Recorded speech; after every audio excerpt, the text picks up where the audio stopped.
Scene one. Go. Perfect, and we're live, Sumi, finally. Yay. We're up and running, so let's see how it goes. Okay. Sounds good. Yeah, so Sumi, we did get a chance to talk yesterday and got a chance to catch up. Until yesterday, I really didn't have any idea what's going on with you, because every time we met for the past few There's years, always something new. always something new, and it was always like a head spin for me, right? Because I thought I was doing a lot of different things Yeah. until I met you.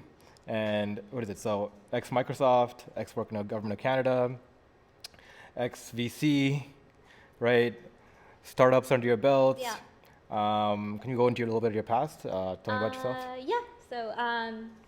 So like currently right now, I'm the Chief Strategy Officer for the Dunya project, which is an Okay. agri-tech firm. It wasn't exactly what I was going to do. I was supposed to go to law school, do all of that. But I was a young liberal in university, and the one led to the thing led to another. So spent a couple of years doing that. So as a senior advisor for a couple of cabinet ministers. So what brought you to politics? Like, what was the driving force there?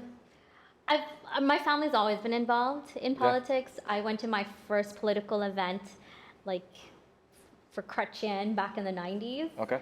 When I was a teenager, and it was a bug that bit me. It was like I was a political science major. Regardless of like what was happening back home and stuff, my family was always quite involved. So I got the opportunity. I literally sat around while the uncles all talked politics, right? So I had that exposure. And it was great because coming from a country where we didn't have much of a choice or a say, to be able to be then part of an institution here and to be able to be part of a system that you could affect change was really something that I guess led me into government. Yeah. So I did that for quite a number of years. And then after that, landed in nonprofit for a couple of years doing public affairs, government relations stuff. And then, So within government, you got pretty high kind of quickly, right? Yeah, I was lucky. I was as a community side, I was like one of the first Tamil, staffers in government back then. I was senior management by the time I was 27. Nice. So What year was this around? What administration? really a long time ago. I'm totally aging myself. Sorry. But that's okay. Yeah. I'm pretty comfortable with my age now, so it's all good. Yeah. But this is part of the McGuinty sort of government. Yeah. So back in the the 2000s, right? Okay. So I started off in government in like early 2000s. So I was in probably until about 2011. So 2007, 2008-ish. Yep. I was like 27 and Awesome. and I was sitting at the at the management table with senior political officials. So that experience probably gave you a lot of driving force when it comes to Definitely. being an operator and being able to. Yeah. So I mean, because I was juggling so many files, you always had to be on your toe. There was something new that was coming up. Because it was sort of like a political advisor, I wasn't like the expert, like subject matter expert, but then I had subject matter experts to lean on to, right? We had the civil service that did that, but I of course had to learn and to actually know a little bit about it so that I could provide the right advice to the elected officials. Yep. So it meant that I had to learn on my toes and adapt very quickly, which I think has been great, considering all of my career changes over the last couple of years since I left government. So, Yeah. And from that, you went to the NGO kind of I work? went to an NGO. I was with the Heart and Stroke Foundation for a couple of years. So we've done some really hard-hitting, award-winning campaigns, national, both international levels. And then I also worked with government because it was a nice transition out, and I was trying to figure out what I wanted to do. Yeah. Right? So you're in both government and NGOs, Start and Stroke Foundation. You're working more media, communications. It was a little bit of marketing. It was a little bit of government, corporate affairs. Okay. So it was building campaigns, building policy. So because I had the sort of the expertise in all areas, I was able to put together a full round. So in government, I think one thing was that because you'd had policy mandate items and stuff like that, but the thing that I was really good at is taking that policy item and actually implementing it into programs, right? So being able to go from the high level to sort of the execution. So ideation to all the way up to execution was sort of my thing. Yep. To be able to do, and I've been able to kind of use that skill set over the last couple of years in the various sort of industries that I've been involved in. So Awesome. And then that somehow led you to Microsoft. sort of, Okay. yeah. I started a small consulting business for a bit. That didn't go the way I wanted to go. What was that aim for? Like, what were you want to do? So we were looking at sort of like helping nonprofits, diversity matters, and so forth, which is what my co-founders wanted to do. Okay. I was always very much interested in business and in tech, Yep. and I kind of wanted to veer towards that and get more exposure in that area. Okay. So we just decided to kind of divest, in that matter. So switching from government and NGOs to tech, right?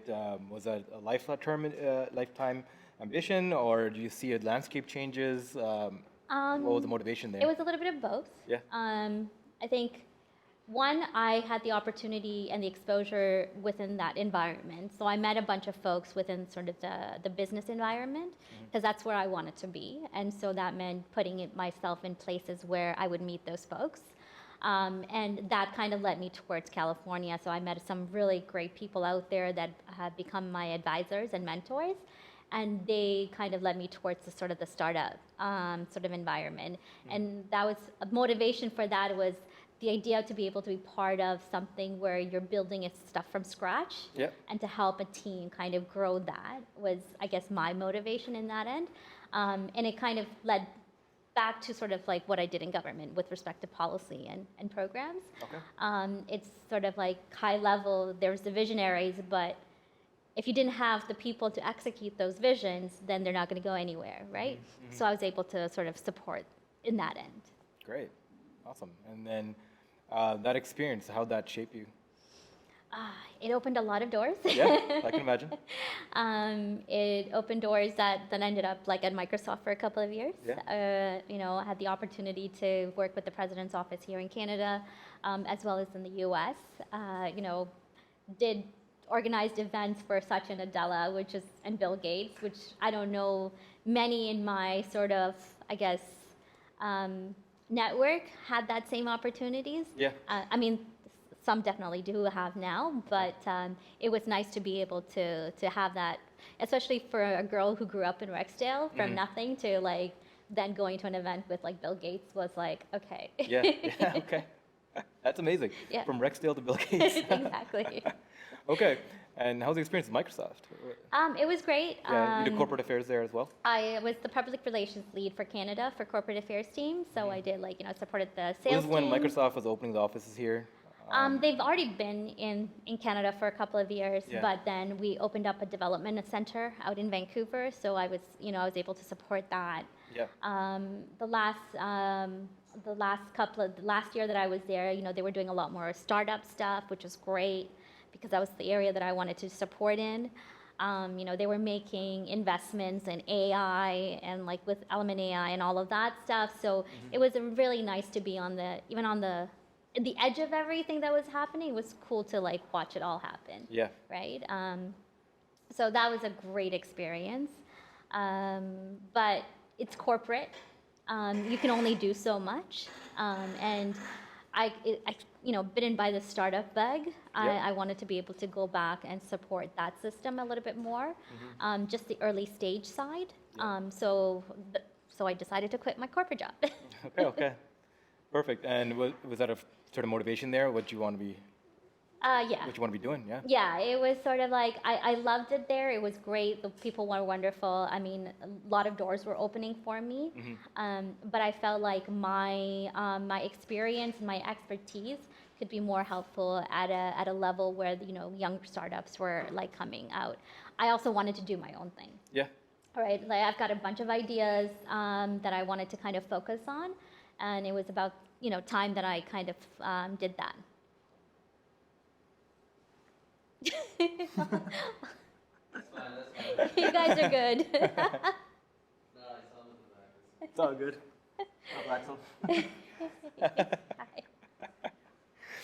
Awesome. So back to where we were, I guess. I have a Shiba as well, so. That's about a prop. It's gotta turn out That's always you. good, right? Turn out you. So, okay, so that brought you, so after Microsoft, you went and did a few startups, so you consulted a few for Yeah, I startups? consulted with a couple of startups. So Anything in particular that stands out? did an auto share startup in California. There was like a boot camp one. There was a private equity blockchain company that I worked with for a bit. There was an auto tech one that I had supported. There was these guys out in California that were doing lighting. So some was sort of the next level lighting, like being able to can't even get the words out right now, but they're former Tesla folks that, you know, you go in, the lights change automatically, like, you know, they were doing like some cool stuff. So being able to support them. So there's like a wide range of it. So it was really nice to be able, I went in for short terms, right? Yeah. It wasn't like I was going in for the full thing. Yeah. But it allowed me to see different sides of sides of the startups and what stages where they were, and kind of get an idea as to, like, you know, hardware startup versus just like a digital app, right? So. Okay. And that was it strategic on your part? Did you choose those streams in particular, or is this something that interested you, that just came out? They came out organically, Yeah. but it was also areas that kind of like interested me. Like for the auto tech guys, you know, like they were doing electric cars and stuff like that, so that was cool. Yeah. You know, one of my mentors is the former CIO of Tesla, which was great. Nice. And so he gave me sort of that, like, I guess, the door into that area that I was able to kind of look at. I mean, I'm no expert. Don't ask me about cars, but you could see that this was where the next evolution of like innovations were happening, and it was getting into the mainstream. Like, I'm sure these things were happening all the time, like in the versus the valley, and in you know in incubators and garages and all of that stuff. But at the same time, it was nice to see it all come out, and like the mainstream population's kind of starting to get wind of it and get excited about it. Great. So yeah. Awesome. And then that brought you to the current startup you're working in now? Yes.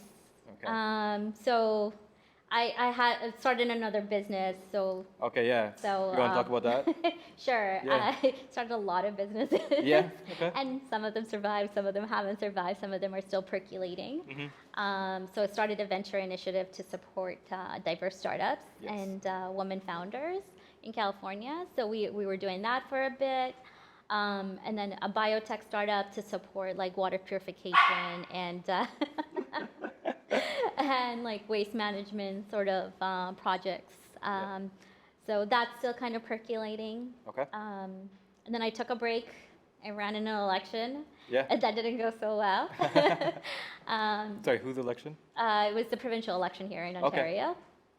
And then, and then at that same time, my brother, who is the founder of the current startup, he was kind of figuring out what he wanted to do, and he had this thesis idea around how to deal with food scarcity issues and how we can use sort of like modern technology to support the agricultural system. So he started this full-time over the last year, and so he asked me to join him. So here we are, sort of a family business. Awesome. So how was that journey? So what was the need? Like how that journey into that startup start? The Dunya project, right? The Dunya project. So Can you bring that up while you talk? Go ahead. Yeah. So he started it as a school project. So they were part of the Hull Price and Clinton Foundation had one of the years, a couple of years ago, had an initiative to support like refugees and to be able to kind of their economy and such.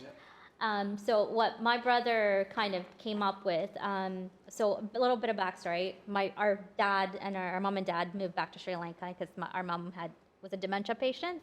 So my dad was, wanting to take care of her there, but he was an agricultural officer, so of course interested in all things agriculture. Right? He started a greenhouse to kind of teach the young folks out there how to use modern technology to farm, especially in the area that we were coming from, dry zone, not the most arable land.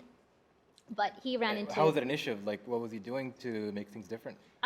He was just teaching them new methods, right? Like, that you could grow certain crops. Like, because it's a war-torn area, a lot of expertise was lost. Yeah. A lot of, especially the younger generation, So didn't he helped know. fill the knowledge gap. Yeah, Yeah. pretty much, right? But like his greenhouse was also facing the same things that the farmers are facing with droughts Yep. and pests and such. So what Sujio and my brother came up with is that we would do a self-contained, a climate-controlled hydroponic unit. Okay. To be able to kind of grow food anywhere, basically, right? So because And hydroponic, that idea came out of a master's program he was doing. Or he actually went back to university to finish his degree. Okay. Because he took some time off to support like our mom who was ill. Yeah. But then he had worked in a mining company for a couple of years, and then photography. So we both literally have had a lot of career changes runs over the the family, years. okay, Yeah. So then he went back to school to do design engineering and so forth at OCAD. Amazing. So that's kind of where it all kind of percolated out of. Okay. But yeah, so it's a hydroponic unit. It's a proven sort of method already. Doesn't use as much water as people think it does. Okay.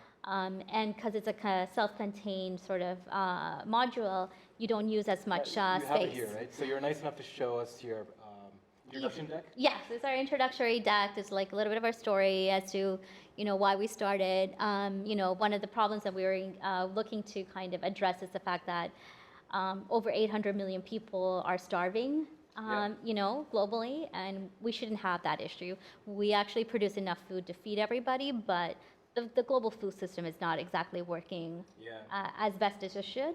Climate change is an issue, right? There's not as much arable land as it used to be. And with population increasing, we have to kind of figure out how to best kind of deal with that situation. Absolutely. So these are how these things look? So that's a cluster formation. Okay.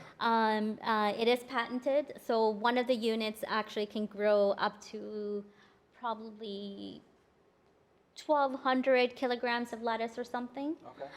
Right, that's arugula that we were growing out there. So we actually get it all tested by a laboratory here to make sure that the food that's being grown within the plastics that we're using are organic and there's no seepage and all of that stuff. But the way we've done it, it's a flat back system, so Lego model, so it's you can transport it anywhere. So it's not the big freight sort of the tractor trailer units, which are a bit cumbersome. Okay. And big HVAC systems and all of that stuff. So we're trying to make it easy to assemble, low cost. So there's no climate control inside? There is a climate, it's Okay. all climate controlled. There's some Okay. passive tech that he's used that NASA uses Nice. that to ensure that it retains and releases heat. We use like lighting systems that allows you to tweak the nutritious values of the produce that you're growing, and that's something that also NASA's like been working on and such. But it's great because we don't use as much land, you don't use as much water, there's no pesticides used. And it's we can, with the optimal lighting, we can mimic the sun, so you have year-round growth, right? So every 4 to 6 weeks you have a harvest. Okay, wow. So say his thesis was around food scarcity in indigenous communities. So none of it is actually one of the communities that has the largest portion of food scarcity issues in Canada, like 70%.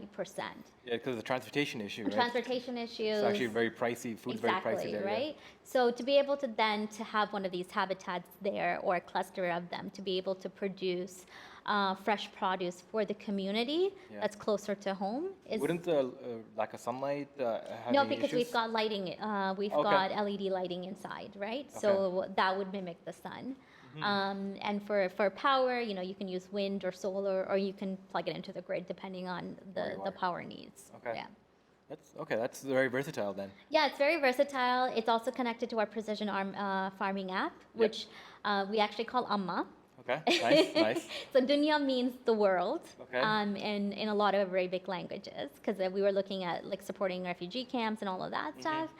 And then Amma is our precision farming app that monitors everything within the system. So the pH level, the water, the lighting, and all of that stuff to ensure that you have a smart harvest. So how do they communicate? Because some of these remote areas might not have Wi-Fi. Like Wi-Fi. So our developer team is also doing one where you can get text messages. Okay. Right. Yeah. So we've had to kind of like look at everything. So we were in Botswana recently for a conference, And one of the issues that came up was elephants. Who knew elephants was an issue? Yeah. What do you mean? Elephants like destroying farmland, or? Yeah. Okay. So there's a I guess an area which is great for like I guess tourism and whatnot, but they also have an issue with a lot of elephants, kind of disturbing the Sorry, units. how big are these? So these are about 11 square meters. Okay.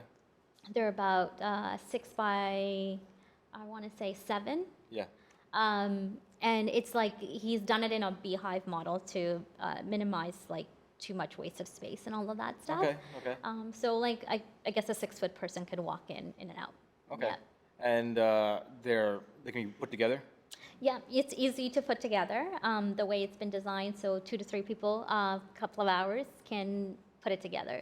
So what we wanted to do is that, because we wanted to work with more vulnerable or rural farmers and such, the ability to be able to ship out these units to them, Yeah. and for them to be able to do it on themselves. So they're not spending more money getting experts Yeah, coming okay. out Yeah. to put it all together. They don't, require cranes and all of that stuff. Is there any kind of training required?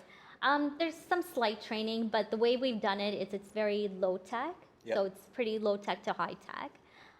So we're trying to do it in a way that it's intuitive. Okay.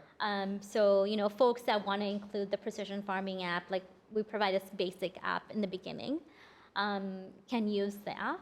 But for those who don't need it, hydroponic is pretty. It's not that hard to do. Okay. Right. So, Yeah. I mean, we come from a farming background, agricultural background, but it's not like we've actually been farming since we've moved to Canada. It's like every second generation who wants to, move to the city and not do farming. We've now kind of circled back full circle, which our father laughs at because he's Okay. like, oh, now you want to farm. Now that technology is helping, right? Exactly, It makes it more fun. right? I mean, there's a few startups I was looking into actually, Yeah. like that convert your backyard into an Yeah. auto farmer, Yeah. right? They can control from your phone. There's a few kits online you can buy now and you can play around with. Exactly. So I'm really interested in this technology, right? Yeah. And you see a new generation now who can now interface with farming technologies and like grow their own food, resource from local Yep. and things like that. So this is a great initiative, especially since it's focusing on it's more of an impact. Yeah, Right? A social impact. that's our main vision, is to be able to kind of help communities have the ability to grow food regardless of wherever they are, right? Yeah. So in southern regions of Africa, because the Kalahari Desert is a big component of the landscape. Yeah. Some rural areas don't get as much arable land to grow food, and they also don't get as much like fresh produce. So in Botswana, where we were, they get a lot of their produce shipped in from South Africa. So if anything were to happen there, they can jack up the prices, or they won't have as much produce coming in. Okay. Right? And literally this year, they had to deal with like 8 to 9 months of droughts. Okay. So you don't know what's going to happen. So we're not saying that we are overtaking all of the farming practices. We see it as more of a complementary process, where it's a backup plan for some farmers. Okay. Right. Do you have a cost model in effect for this? Like, how much would it take to like deploy one of these? Yeah, so we're kind of figuring some of that out right now, but we're looking at anywhere between like 15K to about 25K. Okay. Which in comparison to our competitors is like a whole lot cheaper. Definitely. Is that because your competitors are mostly targeting like more Western More markets? Western or? companies, also their systems are much bigger. So Yeah. we're looking at like small scale farmers, SME sort of model. So gotcha. Your competitors are focusing more on governments and working in NGOs. Larger farmers, yeah. larger systems. So like it's, not to name any names, but there's a company here that does the tractor trailer units, right? Yeah. They are at they price their units about 200K. Right. Okay. And our yields are pretty similar, but ours is a hell of a lot More less. compact. Yes. More cost efficient. Like cost efficient, because there's their systems are like larger HVAC systems. Everything in ours is very small. Yeah. We've done it in a way that, so like if something breaks down in rural markets or in such, they're able to find some of the components there to fix it. So it's not like, oh, I have to call Canada to have somebody come in and fix it for me, right? And so if some local hackers want to make their own additions, You know what? It's inevitable, right? Yeah. Like it's going to happen. It's just a matter of us getting out to the market first on. We have a proven product. In that case, we know like if something works, it's going to get copied. Yeah. That's going to happen, which is why we have patented a lot of things within it. So not even like copied. I mean, that's always gonna happen. But like, let's say, like I see this in a lot of in Asia and African countries, right? They take technology and they make it their own in a certain sense, right? They start fiddling around with it, right? Do you see a sense where there's like a developer community almost? It probably will happen. Yeah. Like I don't think it's not going to happen. It probably will. Yeah. I mean, we're going to be deploying our beta units shortly, and in those cases, we'll be learning from it and figuring out like iterations and all of that stuff. And yeah, so some local folks may decide like, you know what, we kind of know what it is now. Like, let's figure it out. Mm-hmm. But it's like, what are we providing versus what they are providing, right? Okay. Gotcha. It's the way it is. Like it's. Like hydroponics and vertical farming, it's not new. Yeah. Like the Babylonians were doing it like thousands of years ago. So we're not reinventing something. We're just providing them a solution that allows them to be able to take it anywhere. So does it grow in soil or it grows in water? It's in water. It's in water? It's in water, yeah. So in the arid environments, wouldn't water be an issue? Like how does it? So you're still going to need water. Okay. You cannot grow food without water. Gotcha. Produce without water, right? Mm-hmm. But what we do is we use about 90% less water than traditional farming processes. Okay. And how is that maintained? Like is that proprietary or? Just it's just the way it's the way designed, yeah. It's way hydroponics works. So it's not something that we've come to we've kind of came up with. Okay. Within the hydroponic systems, they do use about 10% of the land. Mm-hmm. Like we can grow about the same sort of level of produce within an acre. Within 1/10 of an acre of like what normal produce would be done. Gotcha. And in hydroponic farming, they do actually use about like 90% less water. So that's not something that we've come up with. That's like general sort of within the hydroponic farming that is well known. Perfect. Yeah. So the cost model structure, right? Mm-hmm. So if you're targeting rural farmers and it's like 15 to 20,000 USD, I'm assuming. Yeah. How does that break down? Like how do these farmers afford these equipment? Well, I mean, you're going to want to be able to target farmers who can, but at the same time, like we're looking to work with NGOs, foundations, as well as governments who can provide subsidy to be able to support them, right? I mean, in comparison to 200K, 20K is much more doable. It's much more doable. And in meeting with a lot of rural farmers right now, we haven't had actually too much of an issue when it came to the price point. Okay. Right?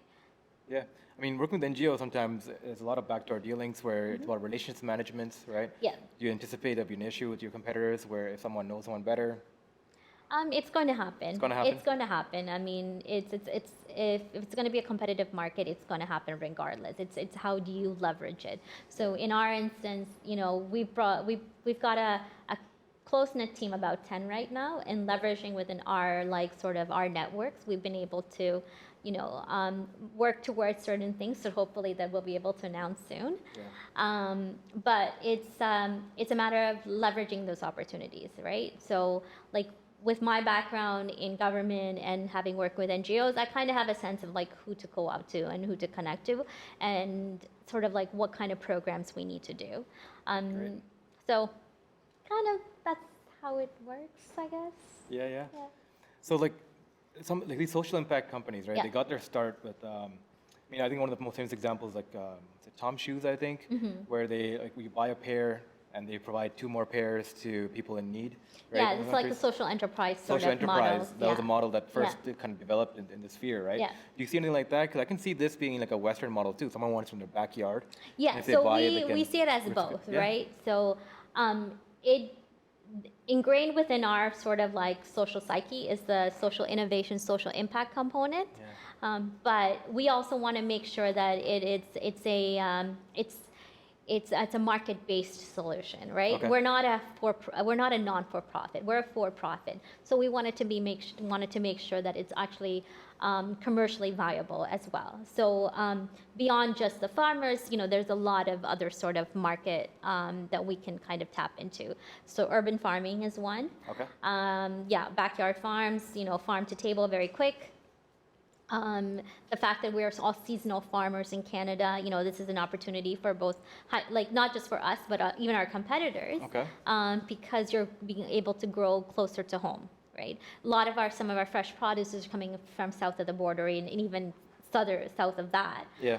So when they get here, they're not as fresh. They're marketed as fresh, Yeah. but they're not really fresh.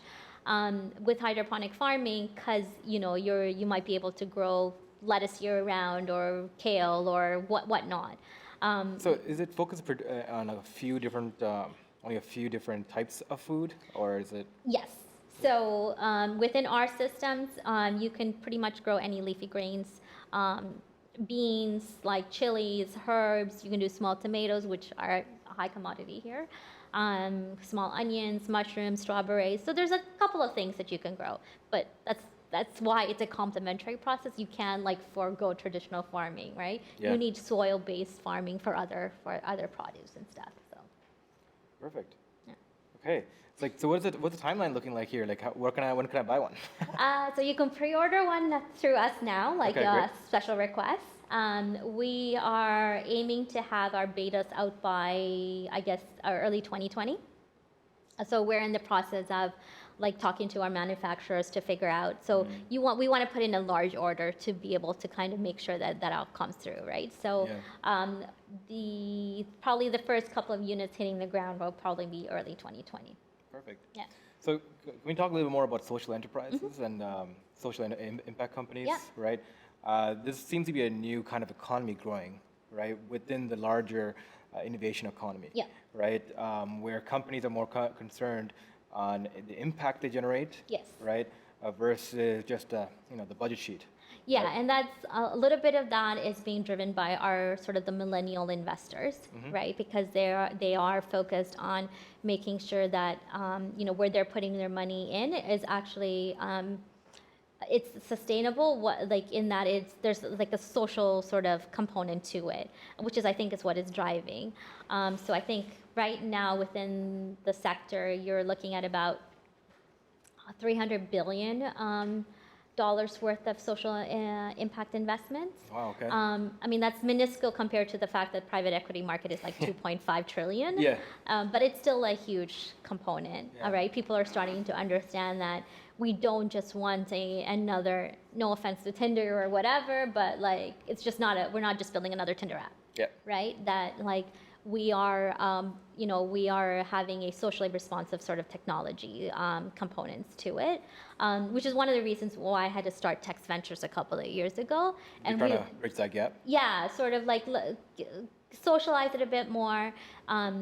My partners and I were very focused on social impact investing, and it's a matter of how do we get folks to kind of understand that. So you told me something very interesting yesterday that I actually didn't realize. So you said social impact companies are actually more profitable than regular companies. Yeah. So right? there was a McKinsey report. It's 2018 report or something. You can take a look. But they did a review of a number of social impact startups coming out of India. Yep. About 48 of them exited with IRR of 10%, and some of the ones at the top level were IRRs of 34%. Okay. Right. So that's pretty good. Yeah. Do you have any favorites among them? Not at the top of my head. Okay, no problem. But I mean, I met I mean, this seems to be one of the problems of the industry. They seem to be doing great in general. Yeah. But there's no Uber unicorn that you can point to, be whoa, look at that, right? But that's also the other thing. That's not hyperinflationary. I think those are kind of they're coming to a point where everybody's realizing that maybe they're not going to end up making money, right? Yeah. I think with Uber they just came out with that. And we ended up focusing on unicorns, and I think it was the term that somebody had used with me. There's a lot of zebras in the mix. Yeah. Let's focus on them because they are also we want companies that are not just you hyperinflate them, you give them all this money, and then all of a sudden nothing happens, right? Yeah. You want sustainable companies. And I think that there's a point where we need to realize that we're not just like aiming for huge exits. Exits are great, but like you also want to have viable, long-lasting, sustainable companies, right? Okay. So, I mean, how does how's this affected your funding strategies, right? Because if you can't point to like major companies in the space, right? Is there a limited pool that the social impact companies go towards more likely, or is it more? Yeah, so I mean, I can send you some examples afterwards. I just can't like at the top of my head, but I mean, with social impact companies, it is a lot harder because people don't kind of see it as much. It takes a while for you to see the return, and most investors, they want to be able to put their money in and be like, oh, next year I'm like uber rich. They're not looking at it as a long-term thing, right? So like even when it comes to investors, we're looking at investors who are looking at it at a longer-term model versus just short-term gains. Short-term gain, yeah. And also hardware companies are always very hard to get funding. But that's always been the case. It's just because even with hardware companies, it takes a while for investors to see their returns because you're manufacturing. There's so many upfront capital investments that needs to be made within the company. It takes a while. Whereas I can build an app and I can put it in and I'm like, okay, like issue it out in like India where there's like 1 billion people and 10% of them or 1% of them like sign up and I'm like, oh wow, it's a success. But for me, we're looking at companies that have like tangible sort of like social sort of societal solutions. Okay, so I mean, this seems to be a great space, but I feel like there should be more companies in it targeting different problem sets. Yep. Right. Anything else that stands within you within the agricultural technologies? So I mean, within the space, so precision farming is a new it's. So what is that? So precision farming is just smart farming. So using data, so you collect sensor with all of the sensors and stuff. You kind of figure out what the soil composition is, what water needs to be going in, and so forth. It's more smart. It's smart agriculture, right? Yeah. So I mean, it's not that there hasn't been like the sector hasn't been doing it. But I think people are starting to see the viability of it as a business. It's more accessible to. It's accessible. Like farmers are like starting to understand that with data, like they can have a smarter harvest because you're putting in the right amount of nutrients, you're putting in the right amount of waters, and when your crops are going to be ready and all of that stuff, and what kind of soil composition is and so forth, right? And then like the sector and investors are starting to see the sort of the potential within the market. So there are people starting to kind of understand that the agricultural space is not something that is like totally outside of the bubble. It's something that you could invest and you could actually make money. Great. So within the space, we all have to eat, right? Yeah, absolutely. So what's the vision here? Like, what is an ideal future for you within this space? Like, how do these companies work together? How do countries work together? What does that look like? Wow, that is a good question. Yeah. I think for us, we're still evolving. For us, it's like if we can, even with a small percentage, be able to support the families and like communities to being able to have nutritious food on their table to help farmers kind of scale up their production and actually have an income generating sort of opportunity, which that would be amazing. And I can't tell you where that would be at this point. We're trying to do a holistic system. So we have the hardware where you can grow the food. Yep. We have the app that allows you to, kind of have a better understanding and monitor it. And you can do, you can close it up and go away and do something else, right? We're also running a roadmap towards a digital sort of marketplace that allows you to then tap into that data that we're getting and to be able to sell direct to consumers. And for farmers to be able to say, okay, especially in certain rural areas, in certain parts of Africa, they actually, Africa spends $35 billion in importing food, produce into the company. Okay. The country, country, continent. Yeah. But they have the land and they have the people to be able to produce their own and to be able to export it out. But because everything is, the agricultural practice is very old school, traditional, they haven't been able to produce as much to get to the next level, right? We want to be able to support that system. We want to be able to support farmers who are just like building farming just to be able to feed their family, not only to feed their family, but then to generate extra income by selling the extra produce and being able to scale up their production levels as well. So it's very, I know, like blue sky-ish, and like I don't have numbers for you right now as to where we want to go. We're still a very early stage company, but you know, if we're able to do even a small fraction of what is needed, you know, we'd be very happy. No, absolutely. So I'm very passionate about the incubator accelerator space and what, like the support structure meant for startups. Yeah. Because so much goes into building these kind of companies, and you know, the silos that to operate companies, right, as they grow, especially, and the needs change. The support structure has been evolving a lot. And I was actually talking to a friend recently, Patrick Farrar, who's the CEO of Startup Zone. Shout out to PEI, right? Because there were 72 companies in PEI. And out of that one place, and a large fraction of them work in rural problems, right? So literally, how to build better lobster traps, right? How to build farm technologies, agriculture These are things that people technologies, need. right? And one of the things he found is that he actually took a trip to India and figured out a whole bunch of companies doing this kind of stuff there. Whereas the rest of Canada, the rest of the North American market is not as interested.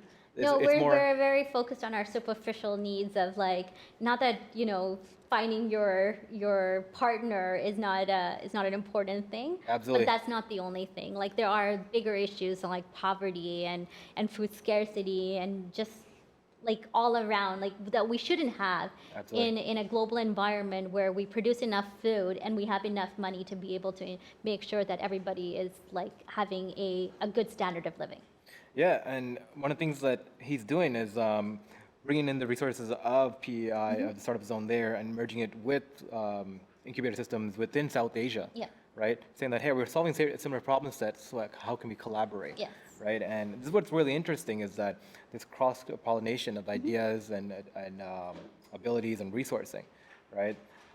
You have traveled around, especially within this space. Do you see that happening in here?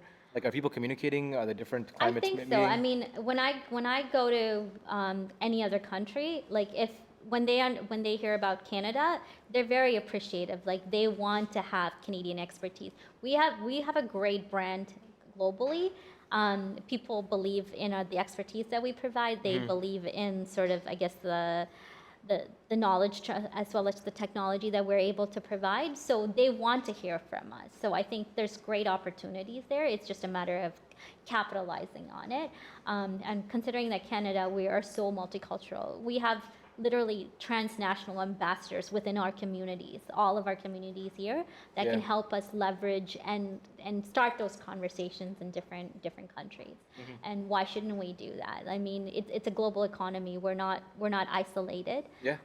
We don't have the population base to have the big market, and where like you build a technology here and this is the only market that you support, right? You want to be able to grow beyond this market and support those. So I mean, with your background, I guess you're uniquely qualified to answer this. I mean, do you like, where did that start? Did it start from our top, like government level? Does it happen from corporations or individuals who are dispassionate? I think it's a combination of everything. Government cannot do everything, right? So I think we need to kind of understand that. Having come from government is only able to do as much as information as they have and as much support as they get from everybody else. We shouldn't expect government to do everything. Like, I think, you know, corporations, like companies, civil society, whatever, everybody kind of needs to be part of the solution to be able to have that conversation. Because, like, here in Canada, we are starting to build a very more, I guess, a kinder sort of climate towards startups. Whereas, like before, everybody you start as a startup here and you go to the US, right? Like much support. And the brand that I think it's a combination of what the government has been doing and what the startup ecosystem here has been doing.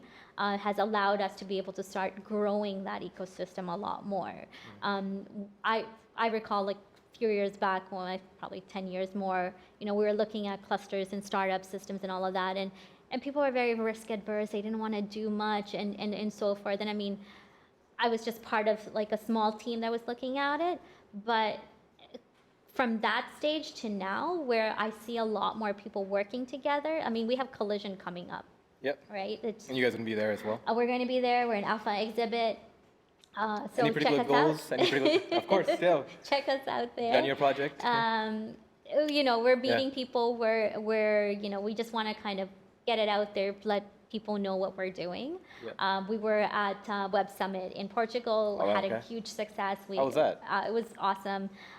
We were part of the alpha exhibit there, and that one was like sort of like, we weren't sure what to expect, but we were blown out of the water. Like literally our day of exhibit was like back to back. Everyone was like so hyped about it and wanted to understand a little bit more. So, and we've been kind of building those relationships since to kind of hopefully they will, materialize into other things later. No, like the Toronto ecosystem, the Canadian startup ecosystem has definitely grown. Yeah. And I think it's because we're able to understand that, we're tapping into a whole, like the whole global market. Like people are coming from different, whether it's China or India, to work here. And it's the same vice versa, right? So, I mean, there's a lot of opportunities, if that makes sense. Yeah, no, absolutely. I was at Collision 2015 in Las Vegas. Okay. And that was crazy. Yeah. Like 10,000 people coming through every day, foot traffic, 3,000 startups exhibiting. It was in like 3 airplane hangars. Yes.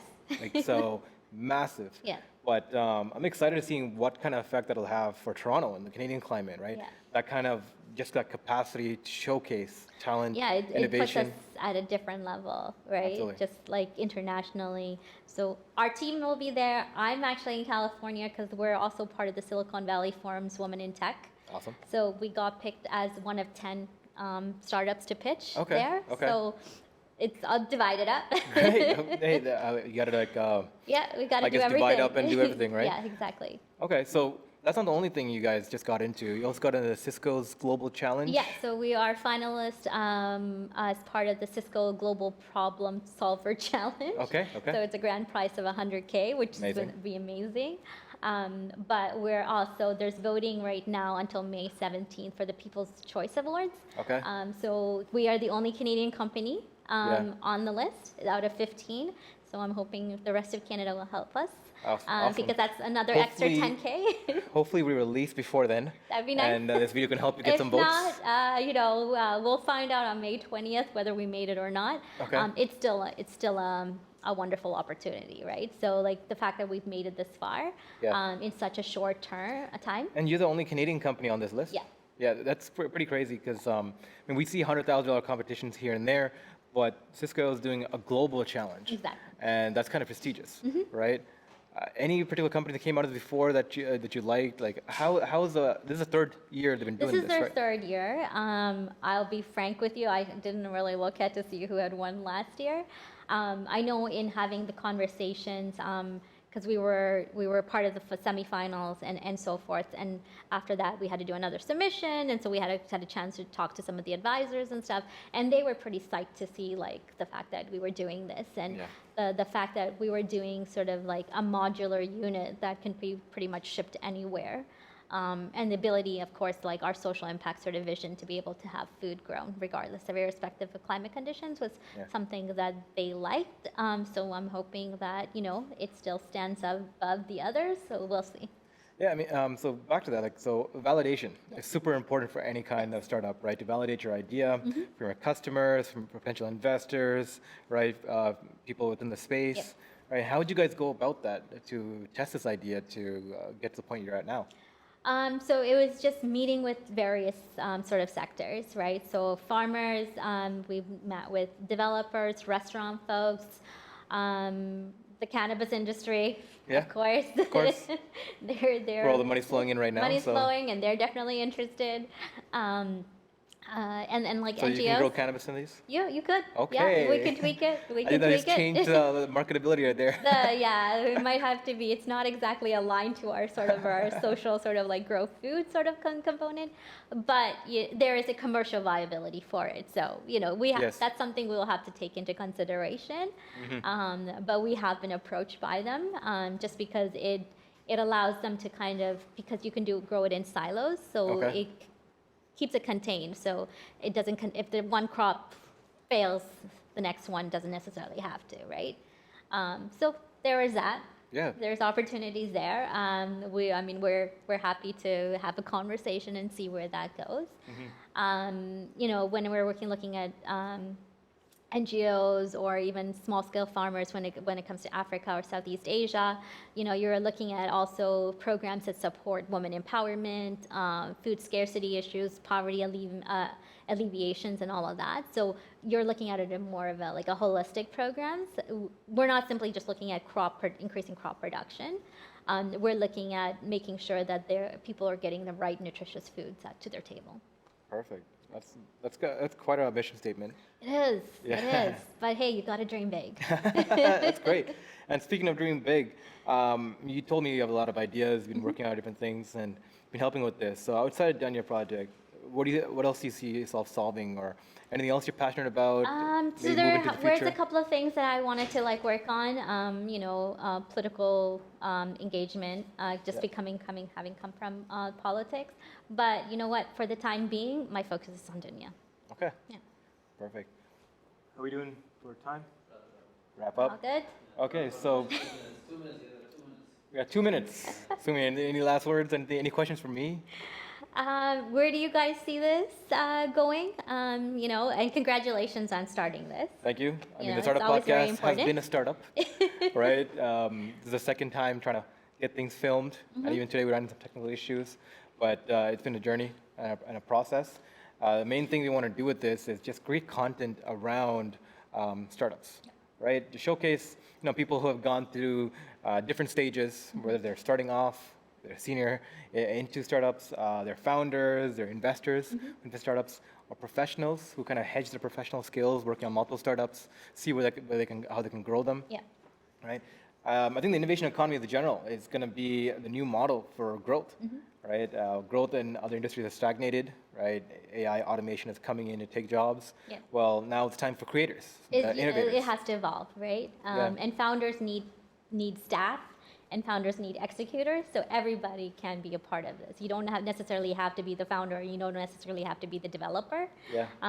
We have a great team of developers, but we also have a team of business engagement professionals within our team, right? So you need everybody to be able to make a company successful. We were talking yesterday about the difference between visionaries and operators, Yes. right? Visionaries who chase a particular idea or almost like drag to this holy grail star, right? And they have to accomplish it, and that's their motivation there. The operators are more systematic in their process, Yes. right? And two kind of need to be combined to run these, right? That's why, at a certain point, right? The founders of the company step down and a CEO steps in. Yeah. Right? The compatibility of skill sets. Yeah, there's changes in a company. You've got the first team that starts the company and kind of visionary and all of that stuff. But then, once it gets to a certain level, then you need to have a certain management level that can sustain the company.